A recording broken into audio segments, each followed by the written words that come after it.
Hello, ladies and gents, and everyone in between. It's Paradox here. You know, the other day I was musing, contemplating, reflecting on my life, as I do at times. And I was thinking, Paradox, you're taking yourself way too seriously. Things had just gotten heavy. Life had gotten heavy. I just couldn't even get out of bed in the morning. I don't know if you know what I'm talking about, but that is not fun. Not fun.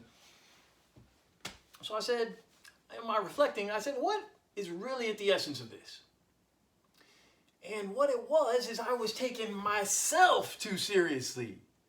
I was so wrapped up in this idea of being my authentic self. Which is a noble goal, I guess. I don't know.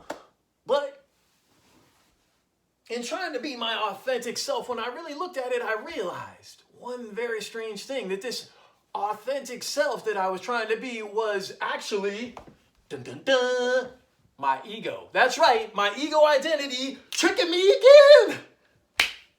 Man, it's crafty, that ego, so crafty. And that ego that I thought was my authentic self was actually all of these beliefs and identities and judgments and expectations about life and how life's letting me down, how people are letting me down, how I'm letting myself down, and how things need to be a certain way. And it was basically a prison, a web of just insanity that was bringing me down. Whoa, But then I remembered a fundamental truth about this reality that we're all living in. Basically, that it's all a game. And now I don't mean that in some sort of,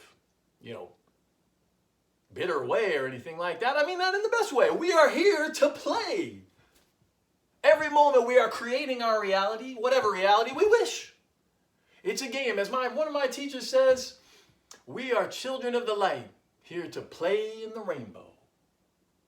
So let's play, y'all. You know what I'm saying? I mean, really. Let's stop. I know probably none of you have ever taken yourselves too seriously, like I have many times. But just in case one of you has, maybe you might consider lightening up, people.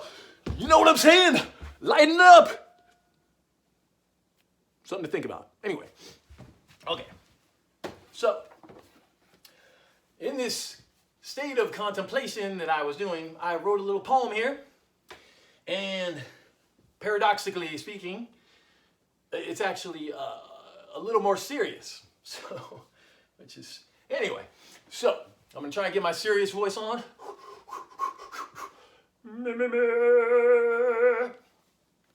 Very well. Hopefully I can read, because these are not my reading glasses, although they are effective for other things. Anyway, here we go. This is called The Mind's Eye. City streets swarm with people walking to work. A closer view reveals that each person is encased in an intriguing structure like a gemstone chrysalis, with faceted walls. Rivers of crystalline pods flowing into subways and skyscrapers. If we transport ourselves into one of these pods, we find a person inside who thinks they're looking out at the world around them. But this is not the case. We see that the inner walls of the chrysalis are mirrors. The person's every thought, belief, feeling, and judgment is reflected back upon them, creating a world of illusions. Like a never-ending movie that becomes the person's life. I hope they enjoy the scripts they have written. If not, perhaps it's time for a new one. Or even better, they could shatter the prison of mirrors and help write a new story for our world. Hallelujah! Can I get a hallelujah, people? Hallelujah! We're alive. Let's live life and let's not take things too seriously. Much love to y'all. Paradox loves you. Love y'all. Hallelujah, people.